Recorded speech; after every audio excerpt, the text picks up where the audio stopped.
শুধু গান নয়, গানের গল্প। সে ডানা মেলে উড়ে যায় অল্প অল্প একদিন, প্রতিদিন একদিন প্রতিদিন।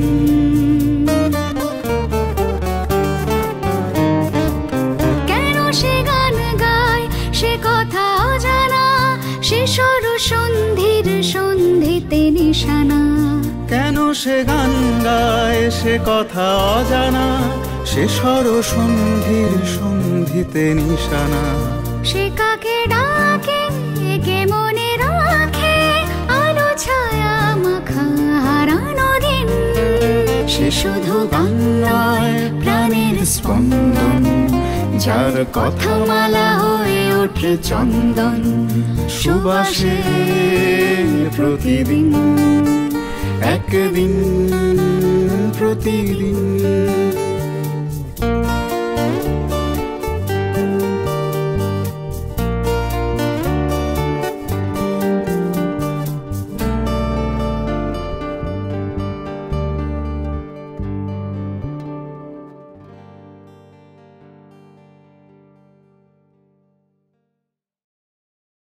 আমাদের সময় যেমন মনে আছে, হ্যাঁ, আমরা জলসায় বা কোনো অনুষ্ঠানে হেমন্তদা উঠলে কি ধনঞ্জয়দা উঠলে বা শ্যামলবাবু উঠলে কি সতীনাথবাবু উঠলে যেমন একটা জাগরণ হতো, হ্যাঁ, সেই জিনিসটা এখন নেই। এখন একটা হুল্লোড় আছে, এই এই এই অনেকের একটা দল থাকে, তারা হই হই করে, কেউ সে স্টেজে উঠলে বা গাইতে শুরু করলে সেটা অন্য জিনিস।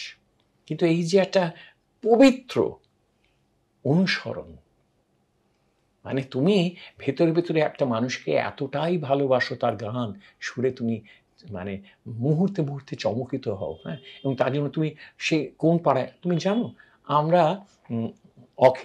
অখিল বন্ধু ঘোষ, হ্যাঁ, তার এত ভক্ত ছিলাম, কিন্তু উনি কপাল দোষে উনি কখনো ক্রিকেট জলসা আসেনি, ভালোবাসার জলসাতে। আমরা একবার বলেছিলাম যে অখিলবাবু কে আঞ্চনার ছোটদা মানে ভানুবাবুকে বলেছিলাম, তা বলে যে আমি বলেছিলাম তো উনি আসবেন বলেছেন, তারপরে কি হলো কে জানে। যাই হোক, তো আমরা তার গান শুনতে গোমেশ লেনে একটা অনুষ্ঠান হচ্ছে, সেখানে দৌড়ে দৌড়ে গিয়ে সেই গলির একটা কোনায় দাঁড়িয়ে দাঁড়িয়ে অখিলবাবুর গানটা শুনে চলে এলাম। একটা অদ্ভুত ঘটনা ঘটেছিল, বউবাজারের একটা গলিতে জহর রায় অভিনেতা, তিনি একটা জলসা করতেন। তো একবার আমরা 4-5 জন, কীরকম দেখো গানের কীরকম টান, মানে অখিলবাবুর গানের টান, আমরা সেই জলসায় গিয়ে একেবারে একটা চওড়া নয়, একটা মাঝারি গলি, সেখানে সব সিট পেতে পেতে পেতে চেয়ার দিয়ে দিয়ে ভর্তি করে দিয়ে সব ভরে গেছে। আমরা গিয়ে দেয়ালের একটা ধারে দেয়ালে পিঠ ঠেকিয়ে দাঁড়িয়ে আছি, অখিলবাবুর অপেক্ষায় রয়েছি। তো ওখানে যিনি অর্গানাইজার ছিলেন তিনি আমাকে চিনতে পেরেছেন, বলে তুমি বঙ্কিবাবু ছিলে না? আমরা হ্যাঁ। বলে এখানে দাঁড়িয়ে আছো কেন, কি জন্য, কি করবে, সারা ধরে এইভাবে শুনবে না? না, আমরা অখিলবাবুর গানটা শুনে চলে যাবো। অখিলবাবুর গান শুনে চলো, এসে অখিলবাবু বসে আছেন। বলে গিয়ে আমাদের ওই একজনের বাড়িতে একতলাতে ওই ফরাস পেতে ওনাকে বসানো হয়েছে, উনি রেয়াজ করছেন। একটা অদ্ভুত চেহারা দেখলাম অখিলবাবুর, গান হচ্ছে একটা না একটা সাধারণ মেয়ে, এখানকার মেয়ে ওখানকার ছেলে সব গাইছে টাইছে আর কি, মানে সিনিয়রটা পরে গাইবেন আর কি। তো তখন অখিলবাবুকে এসে বলল যে, সে জিজ্ঞেস করছে, অখিলদা আপনাকে কে এবার বসাবো? তখন বলছে না না, কে গাইছে, চলুক না। মানে উনি একটু সময় নিচ্ছেন। আচ্ছা গেল, তারপরে আমাকে জিজ্ঞেস করলেন, হ্যাঁ গো তোমরা আমার এখানে এসে বসলে কেন, আমি তো এখানে গাইছি না। তাই আমি বললাম যে আপনাকে দেখবার জন্য। আমাকে দেখবে, আমি এত পপুলার, আমি এত পপুলার যে আমাকে দেখতে এসেছো। উনি অবাক হয়ে গেছেন যে কয়েকটা বাচ্চা ছেলে এসে ওনাকে দেখতে চাইছে, ওই বয়সের ছেলেরা এসেছে।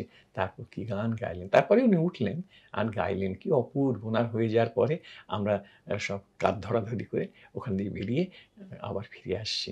গানে গানে বুধ হয়, তুমি ভাবো।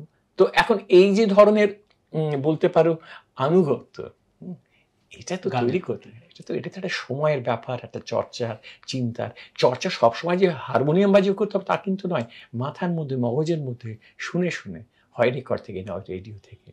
এখন তো আমার মনে হয় যে তুমি যেটা বললে আর কি, একটু এটা চেপে দেওয়ার চেষ্টা হচ্ছে বাংলা গানকে, যেন একটা। কিন্তু আগামীর মানে আপনার মতো গানমগ্ন মানুষ আর কি, আপনার প্রত্যেকটি লেখার পরতে পরতে গান গান কোনো না কোনোভাবে উঠে আসে, খুব প্রত্যক্ষে না থাকলে পরোক্ষেও থাকে।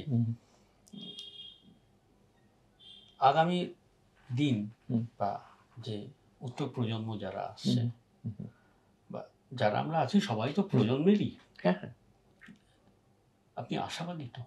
নিশ্চয়ই, অ্যাবসলিউটলি। তাই আমি বলছি, যেটা আমাকে সৌম্যদা বলেছিলেন, সৌম্য মিত্র, আমি আর শ্রীকান্ত, নিখিল সরকার একবার ওনার বাড়িতে গিয়েছিলাম, তখন এই পার্ল রোডের ওই 4 তলা না 5 তলার উপরে থাকেন।